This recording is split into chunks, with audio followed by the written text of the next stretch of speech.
Let us start. Kayena wacha chittena pamadena maya katang achayang kamame bante buri panya tata kata kayena wacha chittena pamadena maya katang achayang kamame dhamma sanditika akalika kayena wacha chittena pamadena maya katang achayang kamame sangha supatipana anuttara sadhu sadhu sadhu. Namo tassa bhagavato arahato samma sambuddhassa.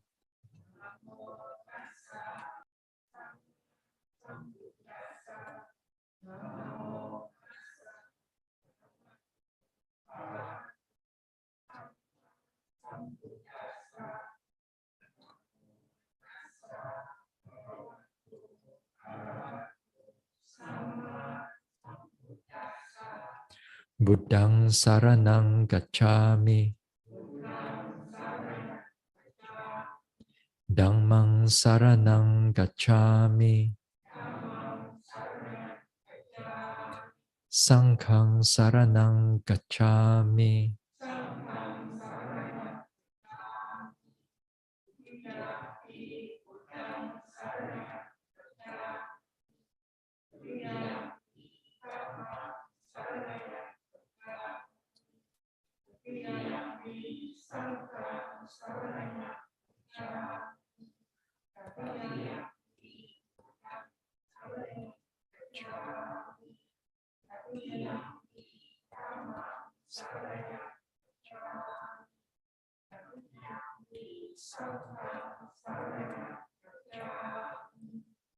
Tisarana gamanang paripunang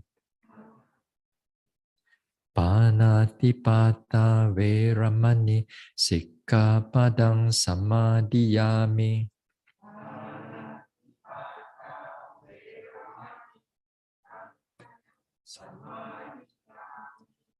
Adina dana veramani sikkhapadang samadhiyami.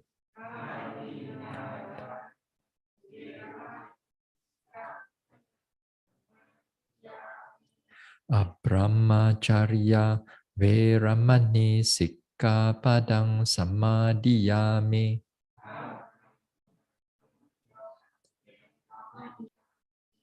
Musawada veramani sikkhapadang samadhiyami.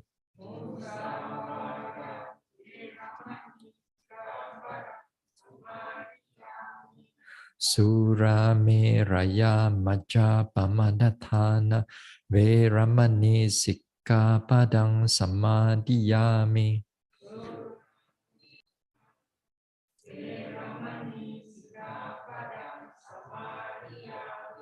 Vikala bhojana veramani sikkhapadang samadhiyami.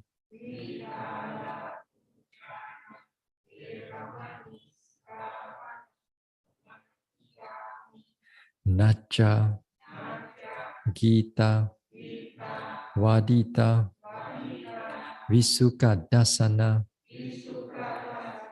Malaganda Vilepana Dharana Mandana Vibhusanatthana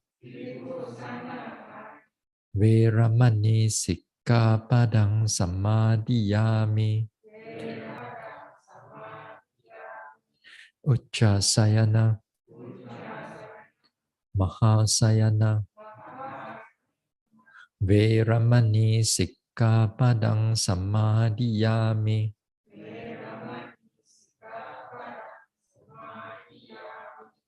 idang me silang magapala nyanasa pachayo hotu appamadena sampadeta sa sa. Let us start with some guided maranasati before we start the Dhamma talk. So sit here, relax the body,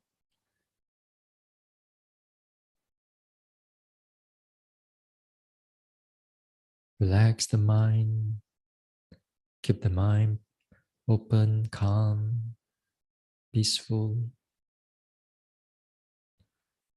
Let the body relax, all the tension, all the tiredness, let it all go.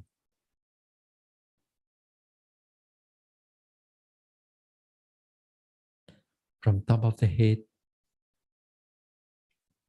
relax the forehead, relax the face and neck. Relax the neck, relax the shoulders, arms, relax the chest, stomach area. Relax the back, the spine, down to the hips, buttocks, down to the thighs and knees and calf.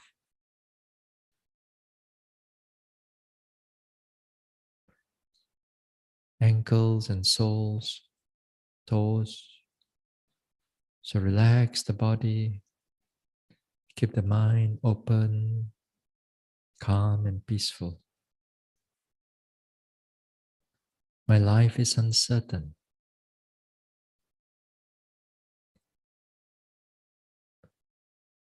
My life is uncertain. My death is certain. My death is certain.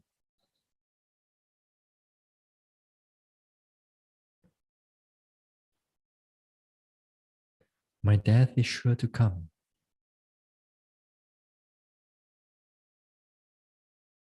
My death is sure to come. I do not know when it will come, or how, or where it will come. But I know it will surely come. When it comes, like the thief in the night, it will it robs everything away. All my possessions, all my wealth, all my gains, name, fame,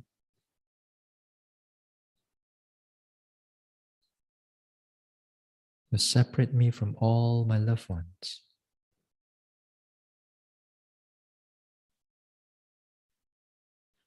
So before death comes, let me make the utmost effort. Let me make the utmost effort to strive to develop the mind, to develop all the wholesomeness, and to abandon all the unwholesomeness before death comes and take everything away. My life is uncertain. My life is uncertain.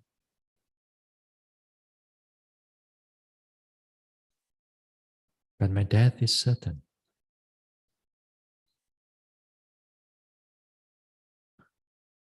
My death is certain.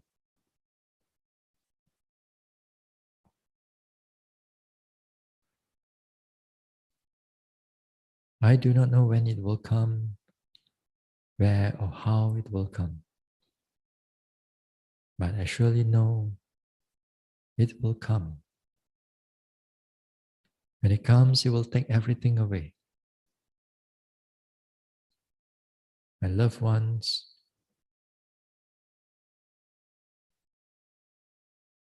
my possession, wealth, all my name and gain and fame. So before death comes, let me make the utmost effort to strive to develop the mind until I can able to escape from this round of birth and rebirth, from the rounds of birth and death.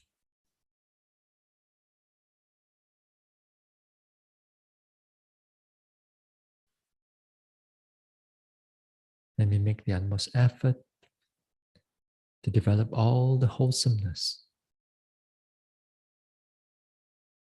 and abandon all the unwholesomeness. Now, all of us here, all our lives are uncertain. Death is certain. All our lives here are uncertain, but death is certain.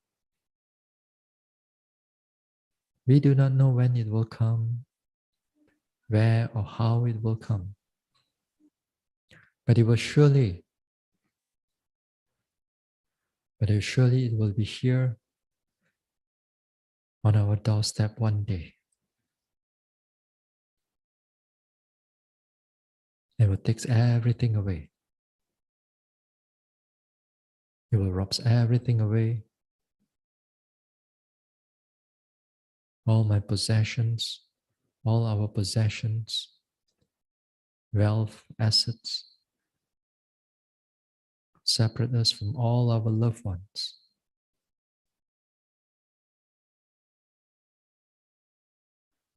Whatever our gains will come to nothing when death arrives.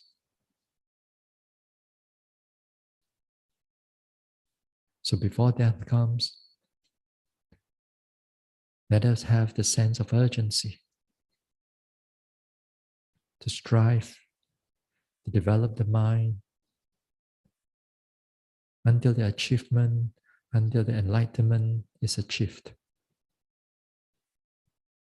is realized.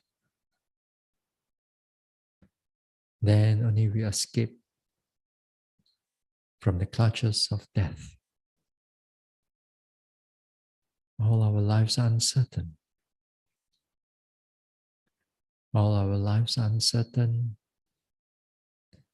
Death is certain. When it will come, how it will come, we do not know. But it will surely come. When death arrives, it will take everything away from us.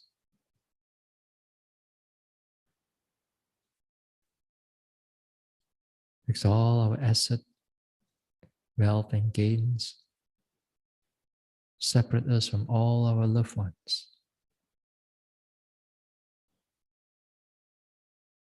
So before death comes, let us all make the utmost effort to strive to develop the mind until we can able to escape from the clutches of death. We develop all the wholesomeness and abandon all the unwholesomeness. So all our lives are uncertain, but death is certain. My life is uncertain, death is certain.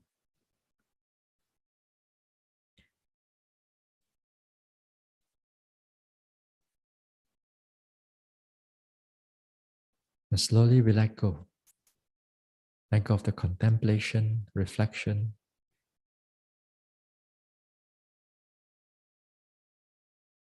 Bring the attention back again to the body. Feel the body, feel the rise and fall of the abdomen.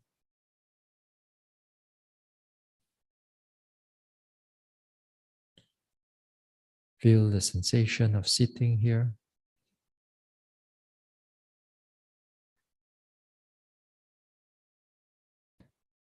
And then we can open our eyes. Okay, all right. So yesterday we start off on the joy as a factor of enlightenment. We said that joy is the nature, it has the characteristic of endearing, to make everything dear to you. That means it makes things exciting to you. Other words of joy, it's usually we use it as zest or as rapture in that sense. But in the everyday worldly sense, it's when you have your excitement and your laughter. That is also joy. But that is not joy as a factor of enlightenment. That is your everyday worldly type of joy. It can be, as I said, this worldly type of joy, they can be connected with unwholesome mental states. Yeah. But the one that connected with the joy as a factor of enlightenment, because it is connected with mindfulness, connected with investigation of Dhamma, then they becomes purified. Then this type of joy is the type of joy that we want to arouse it for the purpose of enlightenment. So in the worldly sense, we have this type of joy which is more clearer to us comparatively to the feelings, the pleasant feelings. So the pleasant feelings and joy, they are two different things. Uh, as a yogi, actually, I think this is my opinion. I think usually yogis notice joy more often than pleasant feelings. When it comes in the mind type. So, so the joy is usually more obvious comparatively to the pleasant feelings. Pleasant feelings is always at the behind of joy. It's behind of joy, and joy is always the predominant part of it. So normally we don't experience pleasant feeling directly of the heart.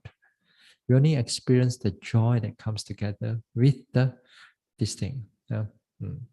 This is my opinion, but some people may disagree. But it's fine because mental states can vary. But the one that I saw or I interview and so on over the time, and I noticed that. And this type of joy, when it comes as a meditation practice, it comes as a pleasurable interest. That means you are interested in your meditation object. When you feel interested, when you notice that you're interested in your rising, falling, interested in your lifting, pushing, dropping, because there's something to see, something to note, or something new to notice, then you feel there's a kind of an excitement is there. And a kind of a joy is there. Yeah? So that type of interest, which is good for meditation, it's wonderful for meditation because it will help you to sustain the mindfulness much more continuous. It's kind of an active state of mind. It's an active state of mind. So therefore, the mind becomes able to notice all these things much more better. All your objects better, clearer. As I said that we must able to learn how to develop this type of joy. Yeah. Yesterday, I look into the But boredom, that's right. Look into the boredom, because boredom and joy are two different side of things. They are opposite of each other. Yeah? So because of the boredom becoming strong in a yogi, then a yogi must learn how to notice the boredom, the nature of the boredom. So when you notice the nature of the boredom, here what we can do is that we put a little bit more effort. Sometimes we slow down, or sometimes we pay more precisely to what is going on. Then the moment that the mind can able to pick up what is going on, then you see that the boredom slowly will fade away, or very fast it will fade away. Then the whole mind and body becomes refreshed, as if like the whole new energy coming in, the whole new effort of the body or energy of the body, the tiredness, the lethargicness all sort of like disappear. Then the whole mind feels fresh again. Then as if like the meditation is going on. Yeah? Or sometimes we change the object to a next object. Don't stay with the object that you are currently noticing, because that object is kind of like nothing much. So change object, like in the walking meditation, you try to discover all other secondary objects which you are not seen before, or in the daily activities, those activities that you don't really normally pay attention to, pay attention to them. Yeah? Um, Sometimes as little as combing the hair can be very interesting. Yeah? But not for me, of course. you know, when I was as a lay person, then that time, yeah, I already done all that thing, which is can be quite interesting. You can feel a lot of feelings in the body, in the head, especially, slowly take our time, So many things that you can discover. The more that you discover, sometimes it opens up a lot of area in your practice. Then you begin to become much more sensitive to a number of things which you are not really pay attention to it in the past. So those things can be very helpful in arousing that little excitement, or something, discovering something new. So this type of joy, we want to develop it as best as possible. There are also other skillful ways to develop joy. But then we're not going to talk about it today. For example, we're going to talk about it on another day. Another day, like maybe Thursday or Friday, So there are, like, for example, just give you a brief example, like there are 6 recollections. Recollection of the Buddha, recollection of the Dhamma, recollection of the Sangha, recollection of the Sila, virtue, recollection of the Devas, and recollection of the Dana or Chaga, a generosity that you have done in the past. Recollect it. For example,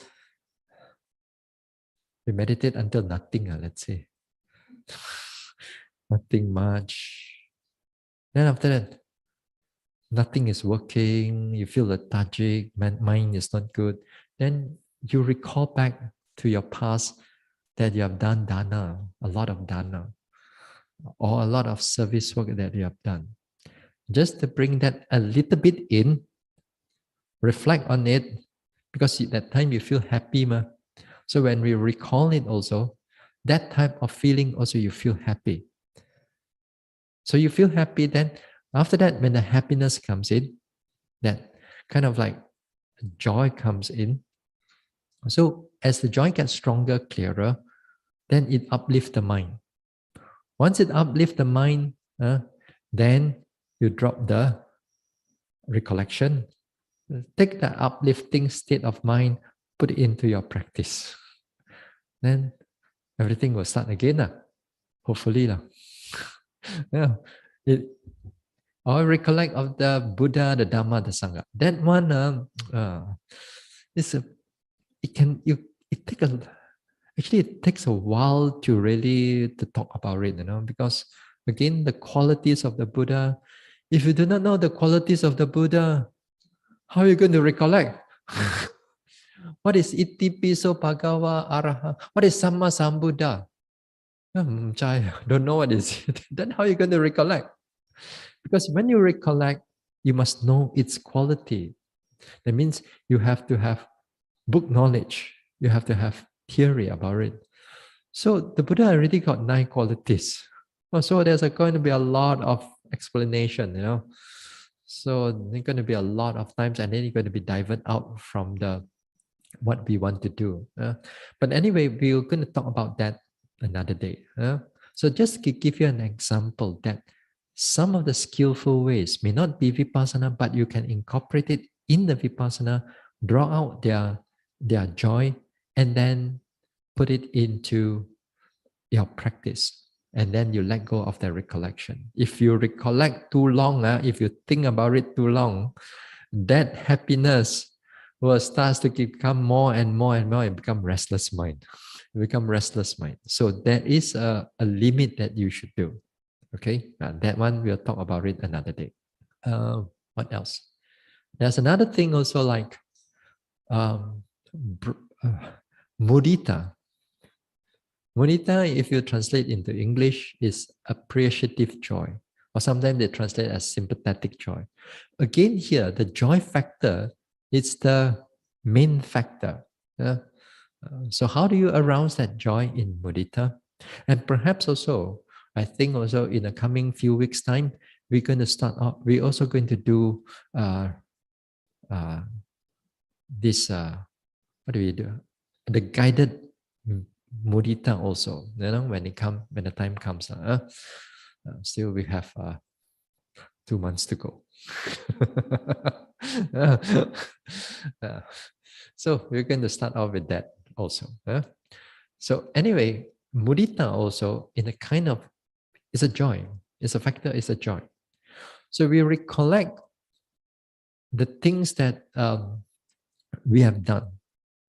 The things that we have done, like a service or things that we have done, recollect on them. And then we wish that that type of happiness is in us. We wish that also, not only ourselves, but it's also to the people around here, other people, and so on.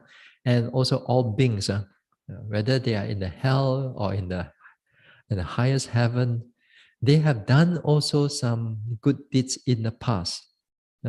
So we wish that all their good deeds also will bring them happiness. Will bring them happiness. Whether they are happy right now doesn't matter, but it's a wish. We wish them, all these beings, that it give them happiness. So because that one is to overcome jealousy. To overcome jealousy. So the way that we able to do that, to bring about that joy, and then that joy also can be very helpful in arousing, to take that joy, arousing more, to re-arouse the mind again in the practice. So that is also another way. Now, one of the area of the joy that usually we become too, because every day we do it until no feeling anymore. Yeah, something that we do all the time. Every day you come in, you do it all the time. But you forget that this is an area of mudita. And every time you say sadhu, sadhu, but you say already got feeling of no feeling, all empty one. Sadhu, sadhu, sadhu. Sadhu, sadhu. When you say sadhu, is about you wish somebody well done. It's an excellent endeavor or excellent action or excellent speech. Then you say sadhu to them, and then that sadhu must come with. You truly appreciative and you're truly joyful for this one, then we say sadhu in that sense. So that's in a sense of mudita. But a lot of us, we don't do that anymore because it's too common already. Everything also sadhu. All right, okay. That one we put aside. We're going to talk about that, all those things another day. But today, we're going to look into it on the different types of joy that may come up during in the practice. The different qualities of joy, and it could be also, it can get stronger. It can get stronger and stronger. Yeah? The first type of joy is called the minor joy. Yeah? The minor joy usually is described as when a yogi was sitting or walking, then sometimes you feel like goosebumps. Again, here, not all goosebump is with joy. Sometimes goosebump come up also because you are fearing of ghosts or whatever also. Also the mogui chang, the hair also standing up. that is another type of goosebump, but it comes with fear. But this type of goosebump that comes from uh, that type of joy, that perhaps sometimes you sit down and then somehow you recall to the in the past. You recall to the past, and then it gives you a sense of happiness, elation in the body. And then you can feel that the body is like a little bit of this one, a bit of goosebump arising. Yeah. Or is it could be also sometimes like tears of joy. Sometimes you get tears of joy. Yeah. Uh, Sometimes you watch movie also it also come out tears. Not the sad type one, not the sad melancholic type of melodrama and so on. But this one sometimes it touch your heart and then you feel some kind of joy arises. Yeah? Then tears also start forming in the eyes. Yeah? So sometimes this type of joy it comes up in the practice. So you note that too. It's a more predominant type of joy comparatively to other aspect of the objects during in your practice. Yeah? Yeah. So it's a kind of like a goosebump. Yeah? So take note of that. Yeah? It's kind of so note that as joy, joy, joy, joy, joy, rapture, rapture, rapture, rapture. Yeah? Yeah? So this is one thing. Mm.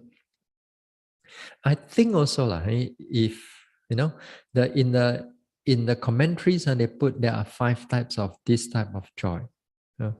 But I think all this that during in your practice, then there is a little bit of excitement of something new to notice and something different, and your mind gets excited in noticing them. I think that also categorized under minor joy. You can categorize also under minor joy because sometimes that joy also becomes quite prominent. You see that the mind is elated, the mind is your objects become more interesting to you. So that could be lah. But then again, that is my opinion. But actually, it doesn't matter. During in the practice, it comes, you know it only. It doesn't matter which level it is. So, so this is the first type of joy. Yeah. Now the second type of joy. What is the name of the second type of joy already? The second type of joy is this momentary joy, the momentary piti. Now the momentariness here, that means the word itself, that means it comes, it gone. It comes, it go. It comes, it go. It doesn't stay there, but it comes and go. But it can come frequently.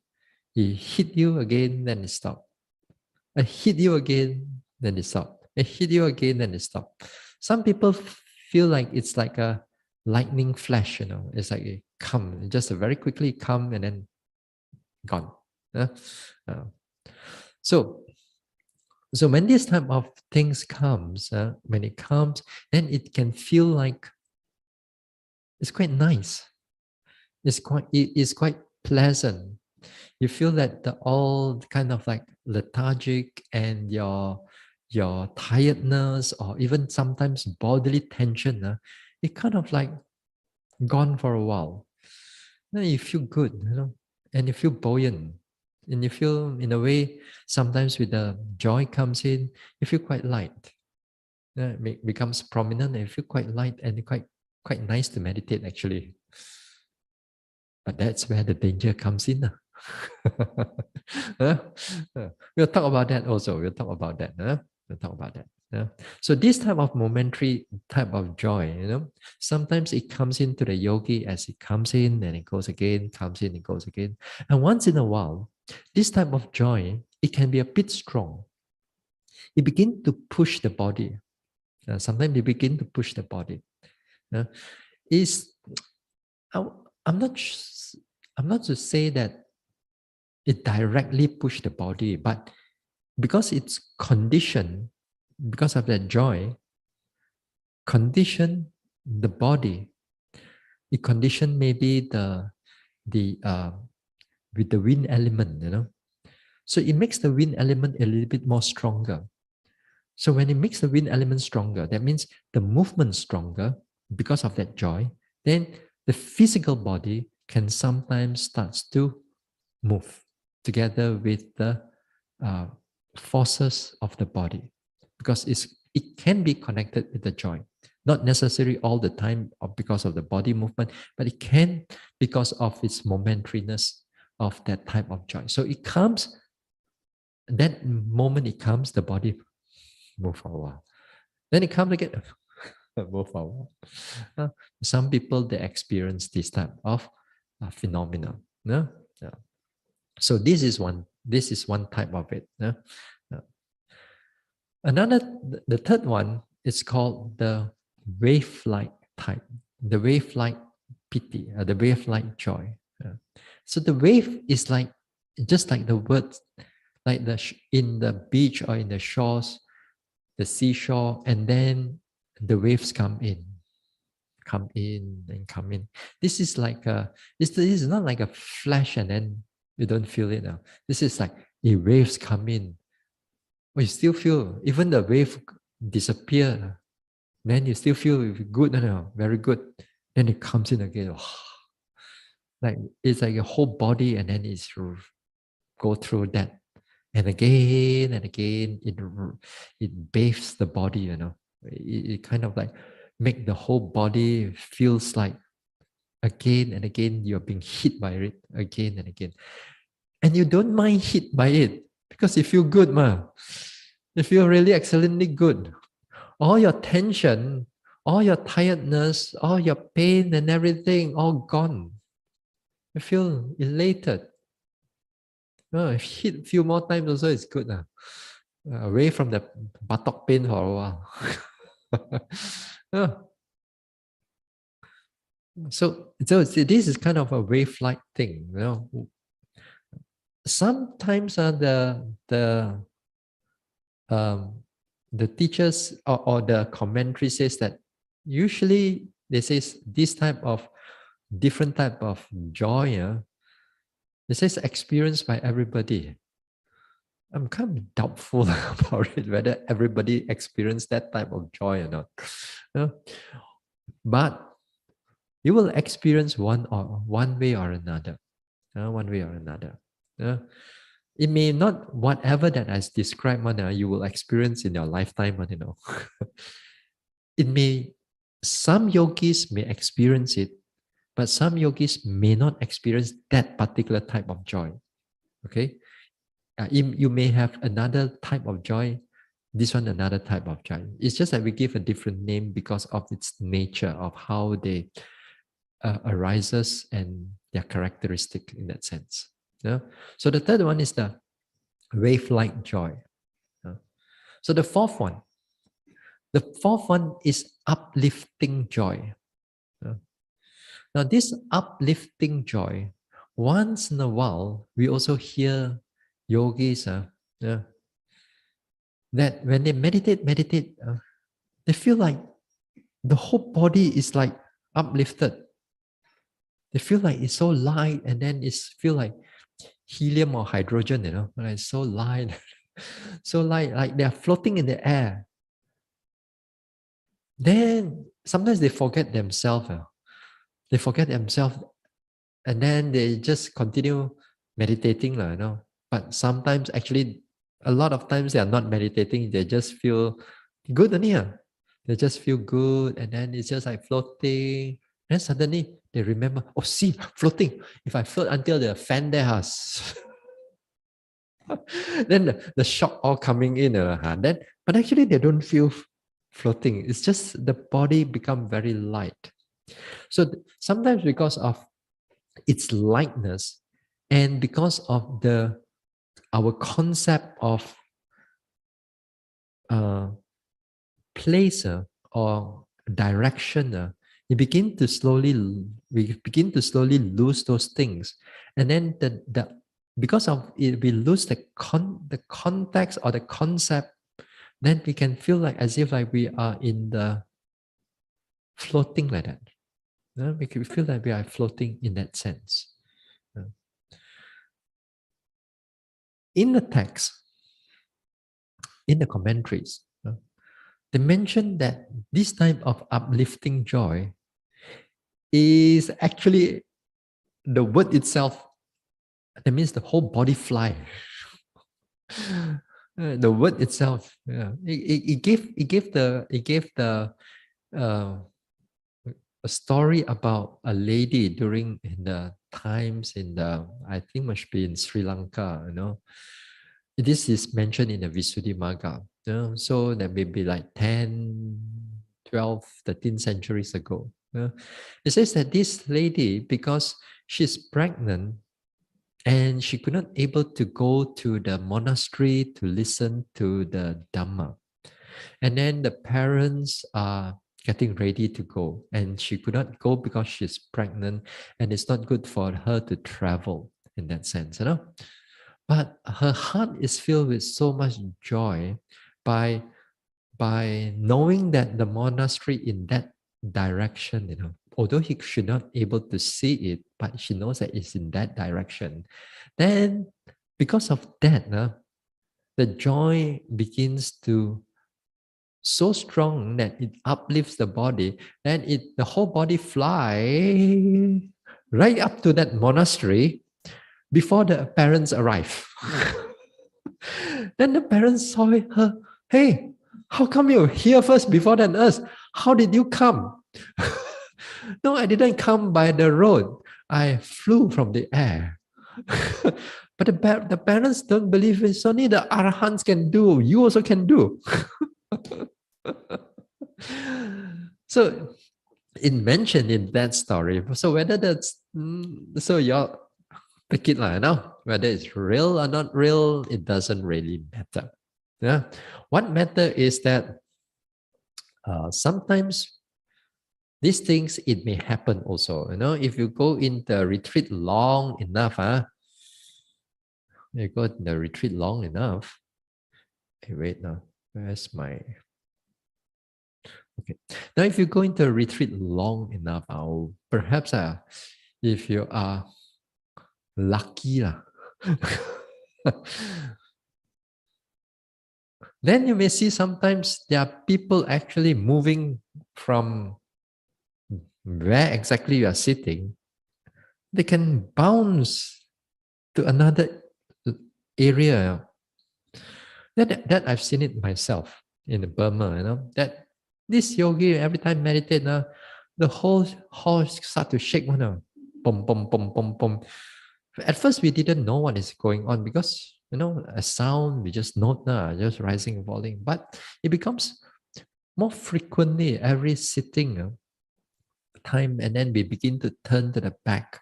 And actually, the yogi is like, Yes, they sit on the floor and then they can bounce, bounce, bounce, bounce, bounce, bounce, bounce, bounce, bounce, bounce, bounce, bounce here and there. They actually bounce.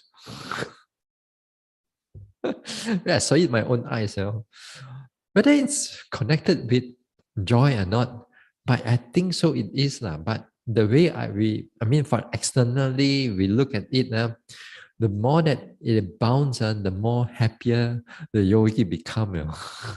So you can imagine it bounce, pom, pom, pom, pom, pom, pom, pom. Then because we are at the first floor, we are afraid that she bounced near the staircase and then bounced. so the side door is waiting at the staircase there, just in case.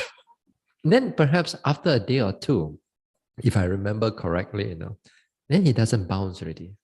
But then other parts of the body start shaking already. Yeah. Then here is the head, it start dung, dung, dung, dung, dung.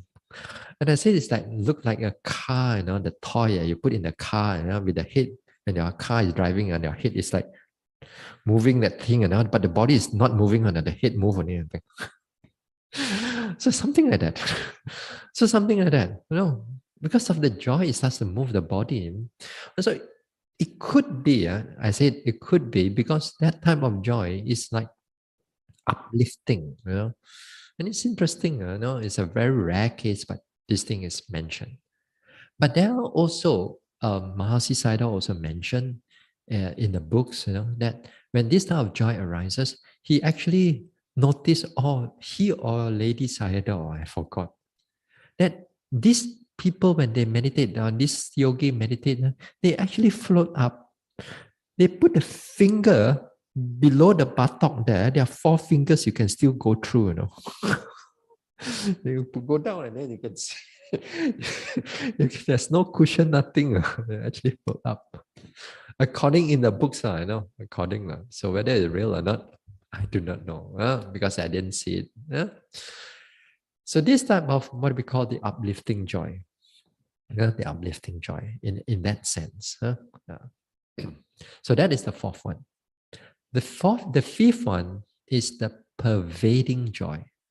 The pervading joy, that means it comes, it stays. It's not like wave light, come and come, come, go, come, go. It's not like a flash, come at one time, very quickly, momentary, then disappear. This one, it comes and then it stays there. And then it becomes so prominent, then the whole body feels so light, so nice, as if like you're in a cocoon like that, Like you are being wrapped up by the joy. So nice, so pleasant, so wonderful. All your tiredness, all your pain here and there, all your tension that we talk about, all gone. How nice when you feel that. Do you think after that you want to note pain? When the pain comes up, you still feel so nice, so pleasant. What is rising and falling? What is all this thing? And then now you feel so deep inside, pervading joy. It covers up the whole yogi. So they have their own words for it. The yogis sometimes have their own words for it. Anyway, among these 1, 2, 3, 4, 5, this type of joy, as I said, doesn't mean that all the time or you're going to experience them in your time when you are in a retreat, or you may not experience this thing so much. Some yogis experience it more than others. Because of their characteristic, or because of their maybe past karma, because this one, it's the joy arises because of their wholesome deeds that they are done in the past. And this is pleasant, something pleasant arises in this one. But if they are not careful with it, that is where the danger comes in. The joy itself, if when you are using the joy for noting, to note your object, then it's perfectly all right. Then you're perfectly okay. If you note the joy also, when it's even like it's very strong, like pervading type of joy or uplifting type of joy, If you keep noting it as if like when as another object and you keep noting it, joy, joy, joy, joy, joy, joy, joy, you know, and you notice it and you see it's stronger, getting weaker, getting, it changes, it disappears, it comes back again. Then if you do that, then you are in the correct way of vipassana. But most yogi, unfortunately, even if they listen to this type of talks, then even they listen to this type of thoughts, or too bad if they don't understand all these type of things, then when this type of joy arises, when this type of joy arises, firstly, they will drop all their meditation objects. They'll drop everything. Not only vipassana objects. If you are a samatha meditator also, you will drop your whatever samatha object also that you are doing. Even if you take up the in-breath, out-breath, then the whole joy come in like a wave-like joy. Who wants the in-breath, out-breath some more? Again, they can. And they think that just because they have that type of joy, then they thought that they are going into jhana already. No, that is not. That is not. They're still far away, actually. Their teachers put this as what we call samatha upakilesa. Attachment to all these type of things. Whereas on the vipassana, then it becomes as you're attached to all these type of things, you crave for it, then it falls under vipassana upakilesa.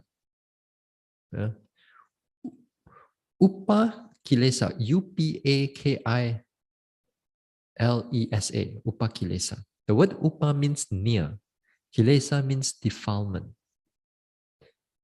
A defilement that is very close and near. When we use the word near usually in context of Dhamma, that means it looks like, it kind of like a twin, but it can be unwholesome. For example, we use the word near enemy of metta. What is near enemy of metta? Who is the near enemy of who? What is the near enemy of metta then? Then it's the attachment. It's the attachment. And attachment is called near enemy of metta because it looks like metta, but it's the unwholesome part of it. So again here, when it comes to vipassana also, this type of joy that arises, so pleasant, so nice at that moment of time, the yogi thought that this is the real vipassana. Rising, falling is not the real vipassana. Pain, all this, not the real. This is the real vipassana. So because they don't realize that behind it, there's attachment onto the joy is there. So what happened when they don't understand in their practice? And many people fall into that category.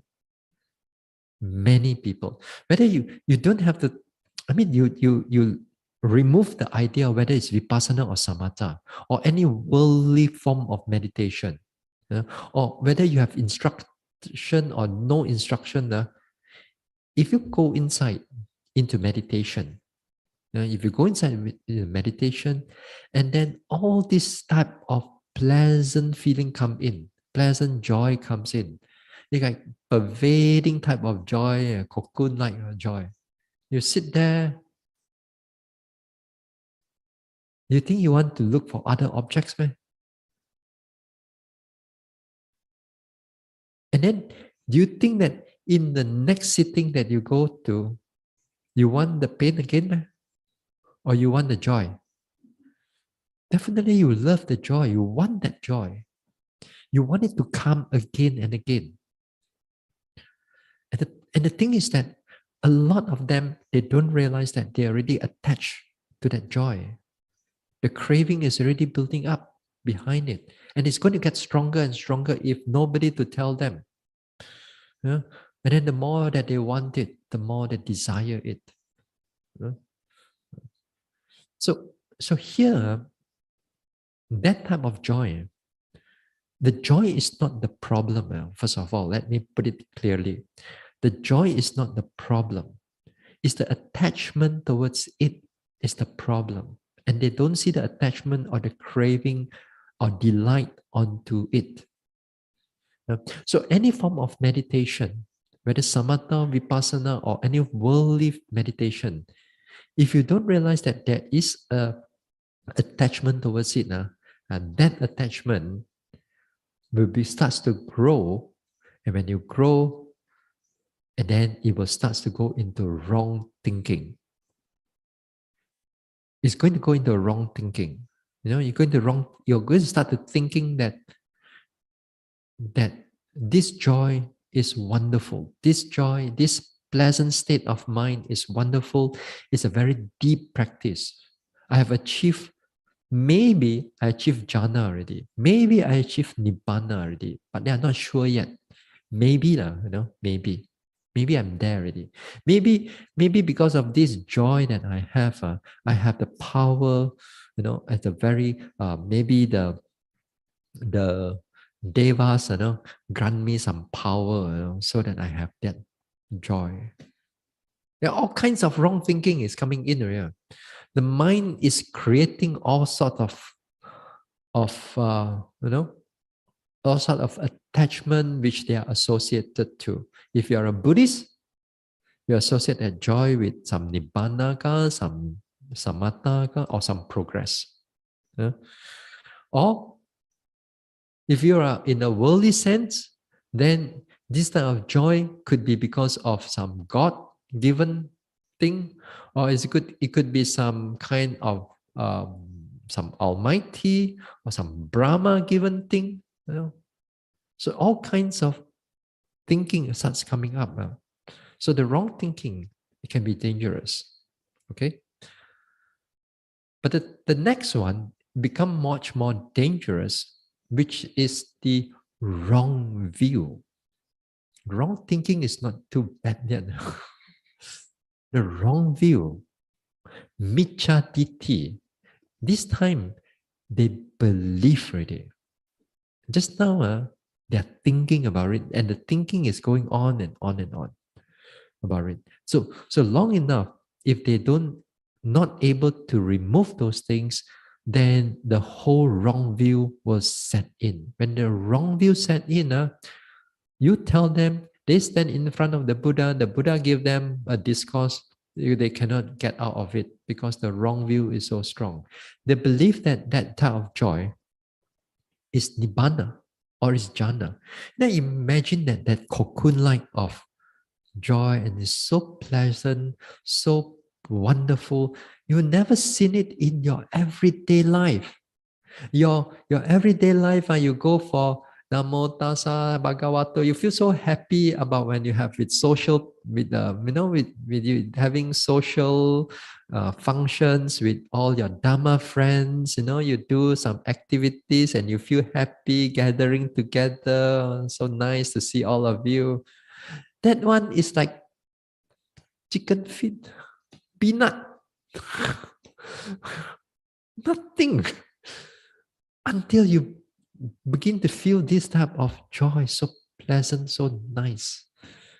That is, I'm trying to put a comparison here because you have not seen it before, you have not feel it before, and let's say you have no instructor to tell you or no teachers to tell you, you thought that that type of joy, it's already nibbana or it's already sama or jhana or whatever that you are, or whatever that you are associated with, or whatever religion that you're associated with, or even non-religion you're associated with.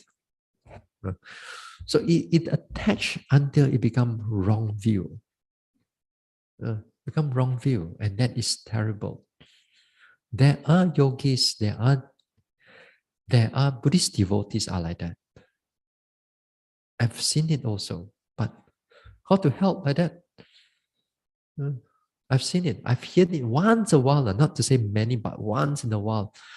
the moment I hear that, I know, 死了. They get stuck already. The next problem is the wrong view. When they have the wrong view, the next thing is that they want to come out and teach. You come, you meditate already, you get all this joy, and then you 后死了, and then they also get, there you are. Yeah, all the whole generation of Buddhist devotees can fall into all this type of trap.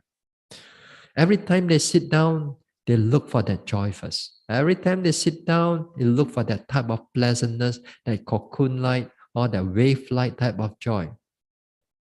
Yeah. So it's the danger is there. Not to say there's no danger. So this is one of the danger of many dangers that you're going to encounter in Vipassana. This is one of the danger. This is one of the danger. The next one. Let's put this, since we talked about pleasant feelings earlier on. Now, these pleasant feelings can also be the same thing as the joy. How the attachment onto it, and then wrong thinking arises, and then wrong view arises. Okay? This type of pleasant feelings is even more refined than joy. When you say joy, like a cocoon night, so feels so nice, so wonderful. But when the pure mental pleasant feeling, which is not, in a way, I use the word pure because it's not adulterated by thinking on it. It's not because you recall something of the past and then it gives you some kind of happiness and so on. No. This time it comes with the practice, and it's come up with a kind of deep practice actually. And it comes up. There's no joy, but it's only completely pleasant feeling in it. And the heart feels so smooth and so nice and so pleasant and so wonderful. Yeah. It may come to you. It may come to you. And this type, and when you compare this type of feelings and just now the joy, it's like just now when I say I compare the joy and the worldly type of joy, so different. When again here, when you compare it to a pleasant feeling and a joy, then this pleasant feeling is so refined, and the joy, even the pervading type of joy, it feels like so rough, so cholo already. You see, it can go further some more. But this type of feelings, as I said, as long as you're mindful of it, don't attach to it. Sometimes you're not sure whether you're attached to it. Ask yourself, am I attaching to it? If you just keep noting, pleasant, then you are all right. Then you are safe. Although the pleasant feelings can still be there. For a number of sittings or walking, it can still be there as long as you don't attach to them. So the traps are strong. Yeah? Now here, this type of pleasant feelings or joy that arises, usually for a yogi, when it comes to the third insight and the fourth insight, the third insight is the knowledge of comprehension, and the fourth insight is the knowledge of arising and passing away. Around around that time, all these types of mental pleasant feelings or joy or even your faith also will start to come up quite strongly. Because of, again, as I said, because of your mindfulness becomes strong, everything becomes magnified. Even the joy is magnified. That's why you feel the different types of joy. Even the feelings is magnified. Even right now, the pleasant feelings also become obvious to you. It becomes obvious. It becomes clear to you. It becomes a predominant object right now. So around that time, for a rule of the thumb, generally yogis come into around that time. This type of joy can be quite strong.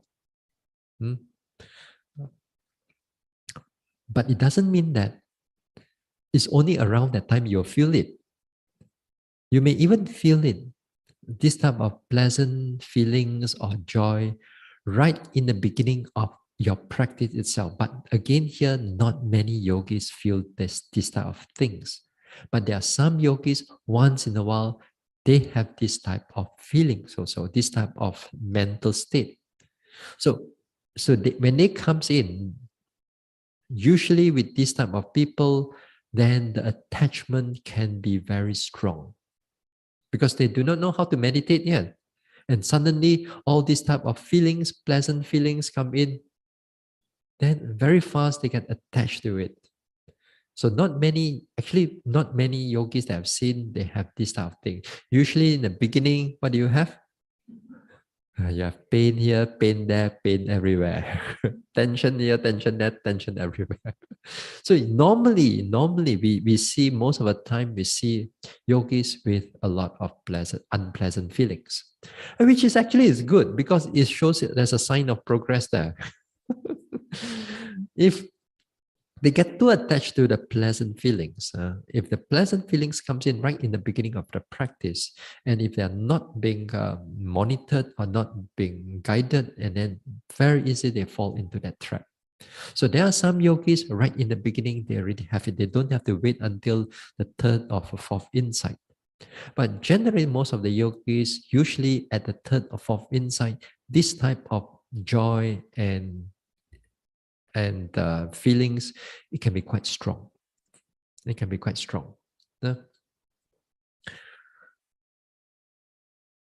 If you want to go further to the deeper insight, to the deeper development, then here when the joy comes up, all you need to do is make sure you just keep noting it. The noting it is the path. Attachment to it is not the path. The attachment to it, that means the mind gets attached to it. You think that you are still in the path, but then all the wrong thinking coming in. All the wrong thinking, and then you go sway lah. You go to another thing. And you believe to be nibbana ka, jhana ka, whatever. That means you're out of the path already. So all you need to do is make sure you go back to the noting the joy itself. Or noting some other object, anything that is arising, passing away, changing here and there, then you're on the right track. Once you notice this joy or these pleasant feelings, if you keep on noticing it, then it will show its impermanence to you. It will change. Then you know that there you are. It's impermanent. It's not going to be permanent. But if you don't note it, we want it to be permanent. We want it to be there all the time. Because of this type of attachment, some yogis fall for it for 10 years, 20 years.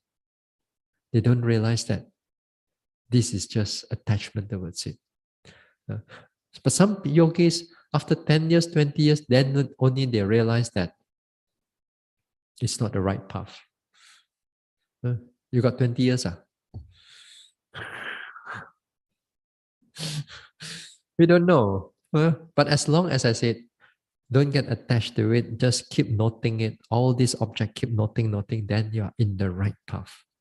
Now, if you are in those or online, if you are in the samatha meditation also, let's say you take up in breath, out breath, or take up any form of even metta and so on. My advice is, if all this type of joy comes up, stay back with your in breath, out breath. Stay back with your metta. May I be free from harm, danger. Let the joy be at the background. Let the joy be there, but back again to your in breath, out breath, back again to whatever that their main object of your samatha, you stay with that. If not, again, you're going to go out.